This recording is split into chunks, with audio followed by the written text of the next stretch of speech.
Cool. So I'm an Internet of Things guy that talks about Internet of Things. We're doing an IoT project with John. I'm not going to talk about a project with John at all. If you guys are interested, just come find me and I'll tell you about that. My goal with this talk, I give this talk at like meetups and conferences and stuff. It's totally evolved over time. But my goal is to like help you guys. I give it to diverse audiences, but help people strategically think through like, what is the Internet of Things? What does it mean? Like, how do I do something useful? Like just kind of give you a framework for this change that this new thing. So I like to start with a joke. There's this old joke. Sorry, the screen's so blurry here, but very high def. So these two old ladies are at a restaurant. The first lady goes, "Ugh, the food here is terrible." And her friend replies, "Yes, and the portions are so small." And that's how I feel about the Internet of Things. So an IoT data point is almost useless, but at least there's a lot of it. And this is kind of the big idea that you'll see throughout. So this is actually real data. This is data from my Fitbit Flex.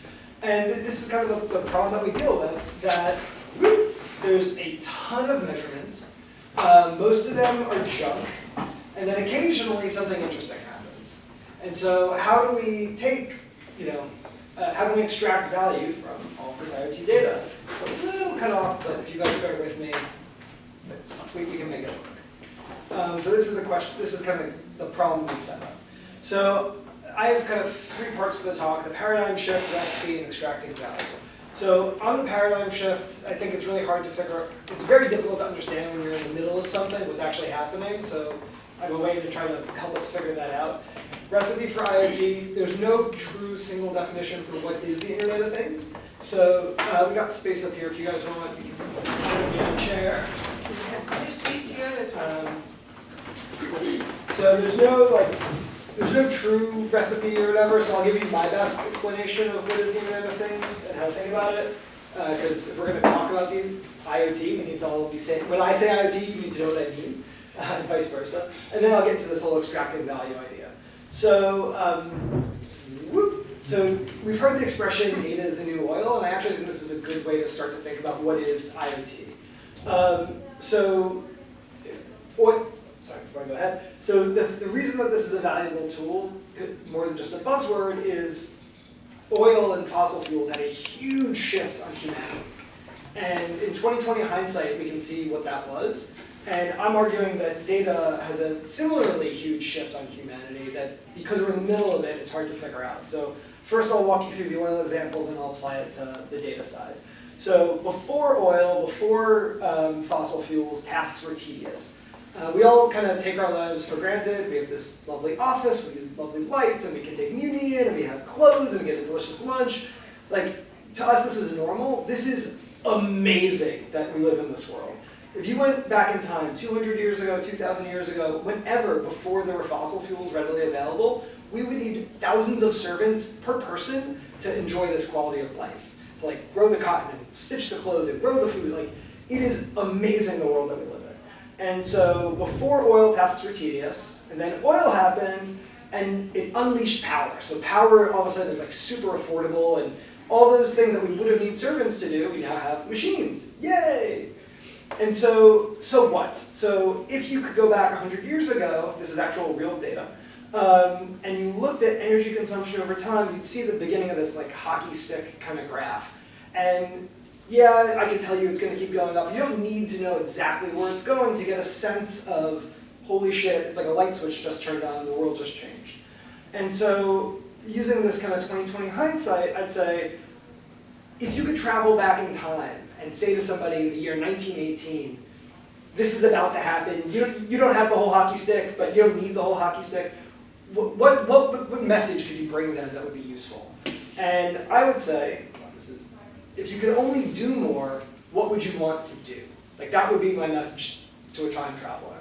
And they would say stuff like, oh, I wish I had more candles, and oh, I wish I had more horses. We know that they want light bulbs and cars, and they can't articulate that, but you could get a sense of, like, if power was super affordable, like, this is the kind of things that they would want.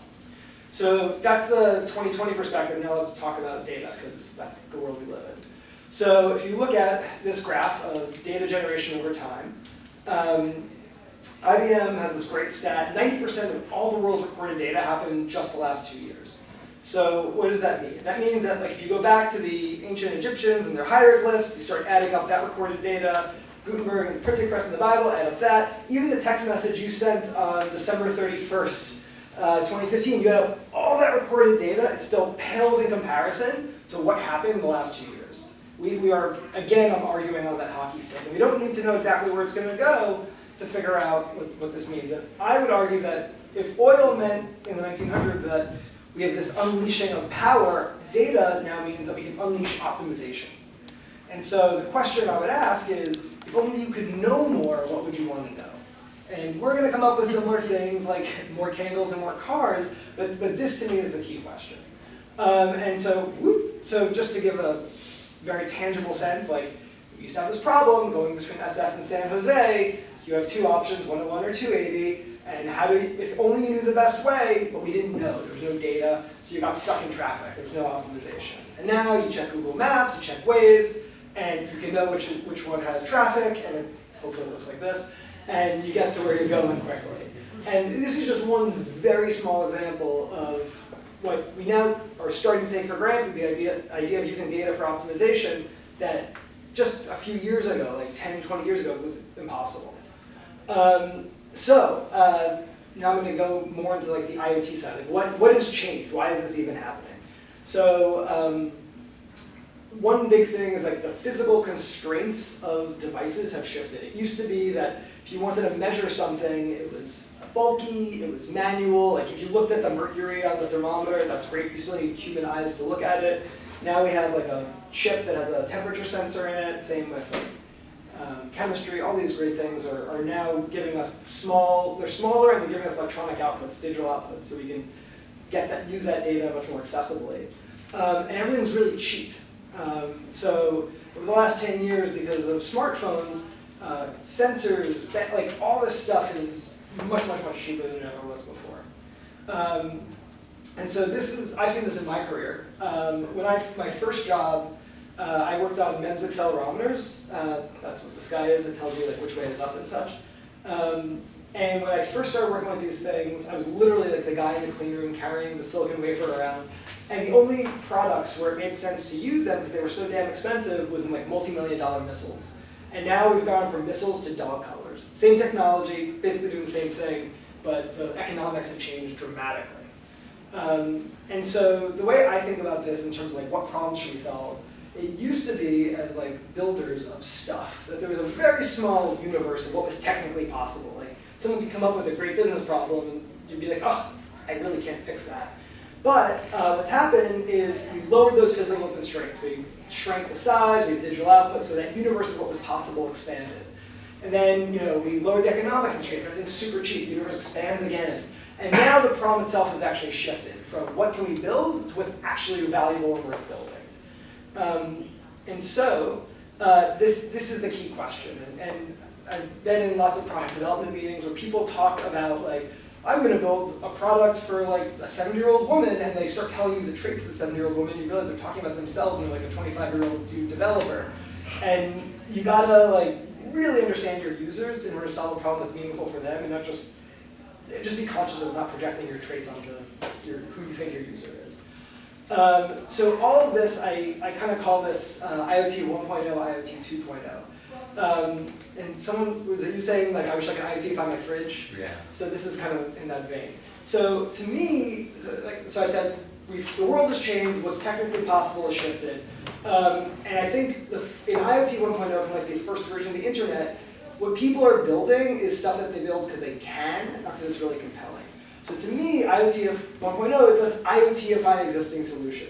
There's a temperature gauge in my fridge. I want to know it all the time. Let me connect my fridge to the internet, and now I can always know the temperature of my fridge. A big increase in cost, small increase in value. It doesn't really change things. But this, I would argue, is the majority of IoT up until now.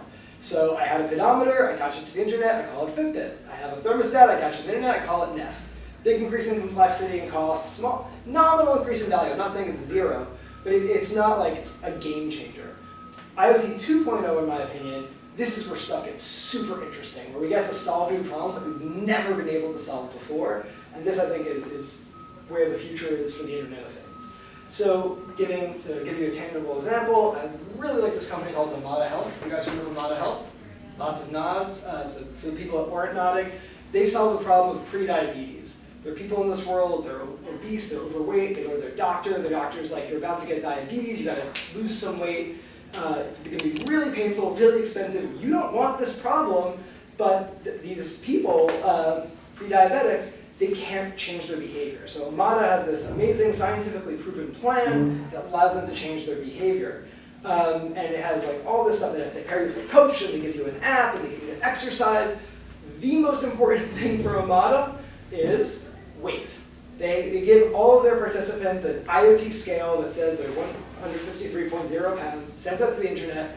It's not a complicated device. Like, it's not mind-blowing at all, but this device allows Amada to monitor the weight of all their users. And you can drive down someone's weight, you can dramatically decrease their risk of becoming diabetic, and that's what Amada does. So when I talk about measuring things and solving new problems, this is what I'm talking about. I have friends at the company, and like if you ask them what they do, they will not tell you that they're an Internet of Things company. They are a healthcare company that could not exist without the Internet of Things. So even the idea of IoT, in my opinion, it's going to be about solving really important problems because we're measuring something in a new way. Like, if you want, just think about what this would be without this IoT scale, right? You call somebody up and tell them, like, what did you weigh yourself? And they weigh 200, but they don't really feel comfortable saying that, so they say they're 190. Like, people lie, or they don't check it. There's like all sorts of stuff that this very simple measurement tool solves. So this, I think, is the future IoT 2.0. So now I'm going to get into exactly when I say IoT, what is it? But this is my goal here with this recipe thing is just to kind of give you guys a tool for defining IoT beyond the classic I know it when I see it. So let me get into this. So I argue, again, everything starts with some users, they have some kind of problem, they have a status quo solution that they're already solving it with, like someone trying to lose weight on their own, no help. So we're going to give them a device, we're going to pack it with sensors to gather data about the world, we're going to use connectivity to get that device to send the data from the hardware, which is interesting, into the cloud where it can be much more useful. In the cloud, run some computation, figure out something useful, some insights, so the user can take an action, and then present it to the user through the interface, like an app or whatever. Just a simple example, this is a Ring video doorbell. Amazon acquired them recently, so it has sensors, it has a camera, it has a button, send that data to the cloud, you can do some processing, like nothing interesting in the image. Oh wait, someone's at your front door, we can show you as an alert on your phone. But where I think IoT gets really interesting is the network effects, because each IoT device makes all the other ones better.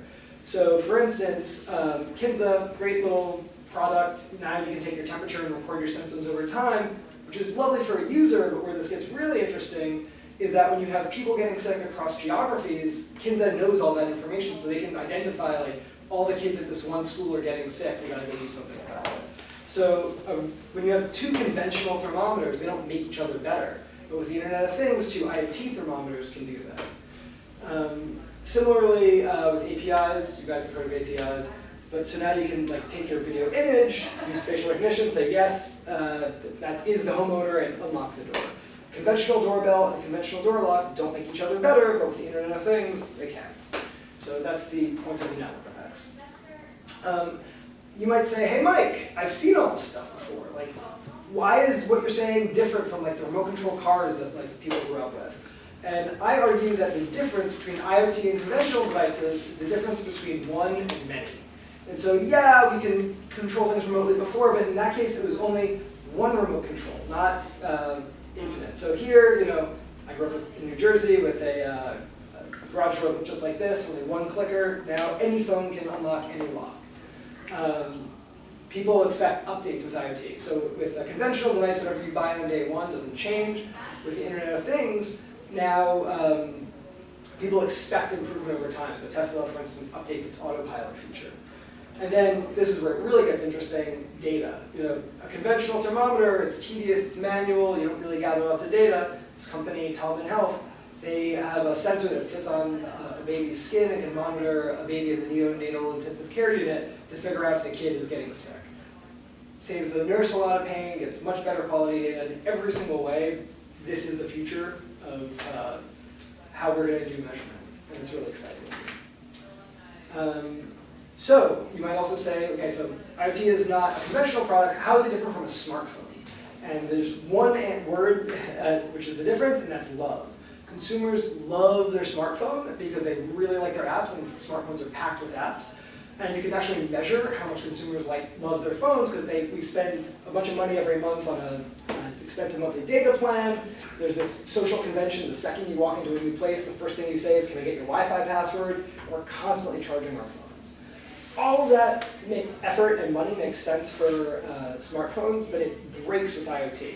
So another kind of common theme that I've seen with companies that make IoT devices is they think this, again, not thinking as their users, but thinking as themselves, they think, oh, this thing that I'm building is so valuable to me. I'm sure it's just as valuable to my users, and I'm willing to spend a ton of money on it and get it on the Wi-Fi all the time and charge all the time. A consumer likes IoT, but they don't love IoT, so they're not going to put in that much effort.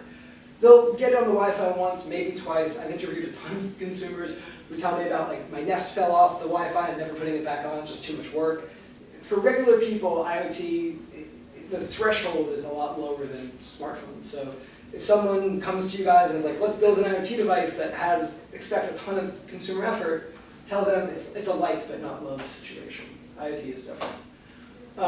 So let me get into disappointment and delight. So that basic recipe, I would argue that there's disappointment when some part of that recipe breaks. So there's a problem, but it's not a $100 warrant problem on the consumer side. On the enterprise side, at least $1,000. Or the status quo is good enough. If the current solution's fine, there's nothing to fix. I've seen a ton of IoT products where they don't meet these criteria. Maybe there's a sensor, but it's not really gathering data. There's connectivity, but it's really painful to keep on the network, or consumers are worried that their data's going to go somewhere. There's no really computation or insights. The UI doesn't facilitate control or action, and there's no useful network effects. So yes, it's 2018. We can totally connect our smartphone to our television, to our toaster oven, but it makes everything's complexity much more. It doesn't really provide any value. There's no useful network effects, and that's the key. So with that in mind, I work at Orange, the French telephone company. And so we decided, me and my team, to solve this important problem. How much does my piggy bank weigh? So we built an IoT app. Because we're French, we called it the jamboni, because jambon means ham in French. And you can see it's a piggy on a scale with an app. This is an awful IoT product. This is a joke. We didn't really build this. This is an example of everything that goes wrong. So there's not $100 worth of change in the pig, but we're still charging $100 for it. There's a scale with a sensor, but it only takes a measurement once a month. Not frequent at all. Bluetooth can be a great connectivity solution, but not in this case, because it means the consumer has to tediously walk over to the pig, get the data out of the pig into the cloud. That stinks. In the cloud, there's no analysis. The app just spits the data back at the consumer, and this thing works with Nest. There's a lot of products out there that make Nest better, and Nest makes them better, not this pig. So if someone pitches you on a Jamboni, run away. But let's get into the delay, because this is the part that I'm excited about. So you guys might remember Rio de Janeiro Olympics a few years ago. This is a real picture where the pools turn green. This is a real expensive, important problem. The conventional way of solving this is you have this 80-year-old test kit where you'll take the measurements, you compare the colors, and it tells you your pH, but you don't even really care about what your pH is. You just want to kind of take a swim. This is the conventional way of doing it, and this Internet of Things company, Sutro, solves the problem. This device floats in your pool. It has sensors that measure pH, chlorine, temperature, all these fun things. Sends the data to the cloud over Wi-Fi. In the cloud, they combine all that data to tell you, as a homeowner with a pool, what you care about. Either yes, go swimming, or no, here's how to fix it. Add 2 scoops of chlorine or whatever.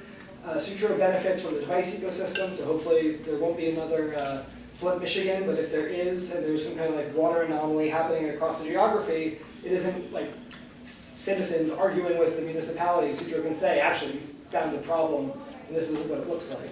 And they, of course, integrate with Amazon Dash for one-click reordering. Yeah. Key idea here is measurement, I'm arguing, with Internet of Things, has shifted from quantity over quality.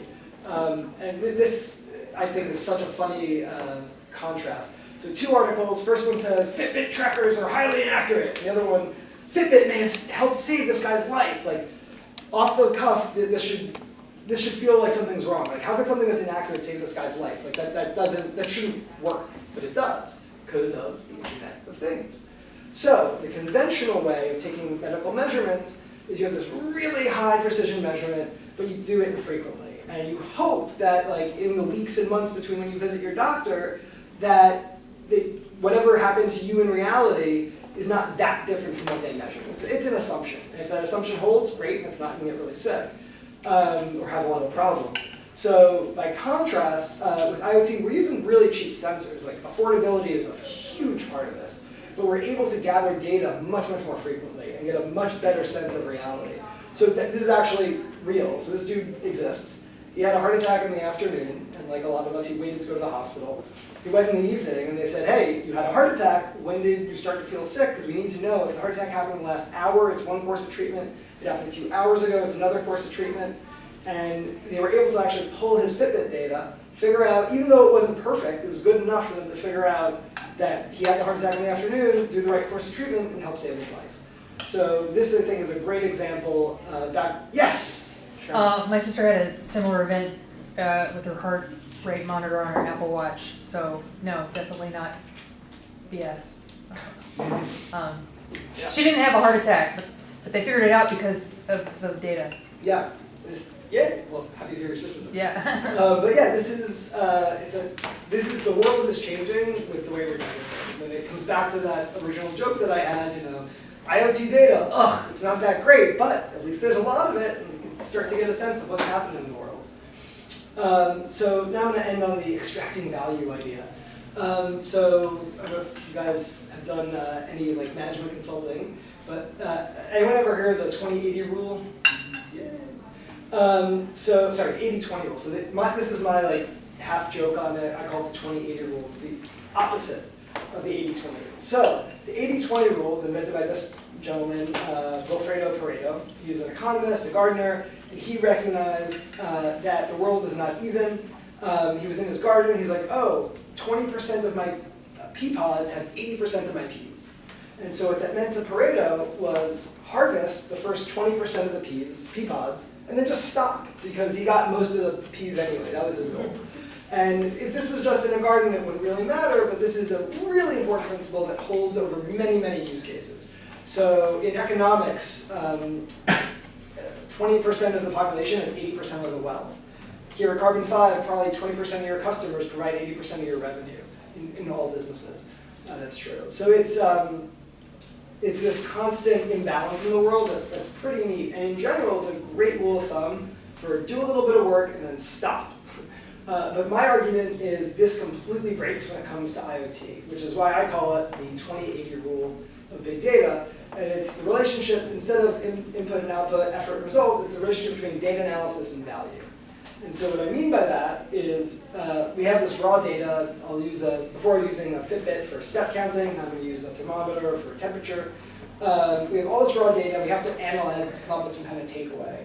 And way too often, I see people do like an 80% analysis that only captures 20% of the value. And my argument is you do a little bit more work, just 24% more analysis, to capture the rest of the value, and it's really impactful. So let's apply this to a problem. What is the temperature outside? This is like such a common thing that people say. What is the temperature outside? So with the conventional thermometer, it's 62 degrees. And now we're going to IoTify that thermometer, and we have like all this data, so let's like throw it up in a time series and tell our customer not just it's 62 degrees now, but yesterday it was 65, and da-da-da-da-da. This to me is the exact wrong way to go. This is that 20% of value. In my mind, this is just like when someone says, I wish I had more candles, I wish I had more horses, that idea back with the oil that we all recognize is kind of silly today. The thing that really we should be saying when someone says, what's the temperature, is we should say, yes, you need to wear a jacket today. Because we need to recognize that when they ask what is the temperature, they're thinking that the only thing that, you can't ask a thermometer, do I need a jacket? It won't give you an answer.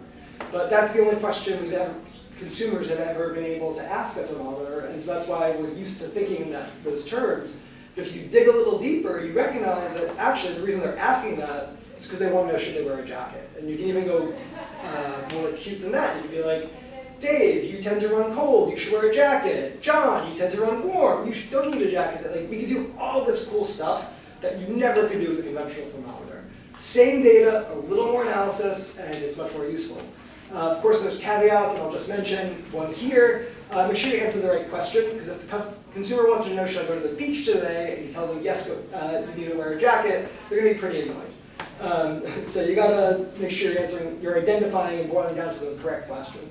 But I do think that there's a lot of opportunity of answering questions that we can never answer before with the Internet of Things, and that's the point. So just to end, I've gotten tons of help and feedback on all this stuff. If you guys have any feedback, let me know. I'm here for like at least the next week or two.